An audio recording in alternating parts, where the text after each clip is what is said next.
Finally, Juliet, be strong in the Lord and his mighty power. Put on the full armor of God so that you are able to stand against the schemes of the devil. For our struggle is not against flesh and blood, but against rulers, against the powers, against the worldly forces of this darkness, and against the spiritual forces of wickedness in the heavenly places. Therefore, take up the full armor of God, so that you may be able to resist when the times are evil. And after you have done everything to stand firm then.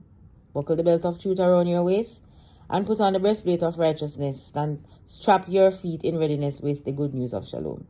Above all, take up the shield of faith with which you will be able to extinguish all the flaming arrows of the evil one.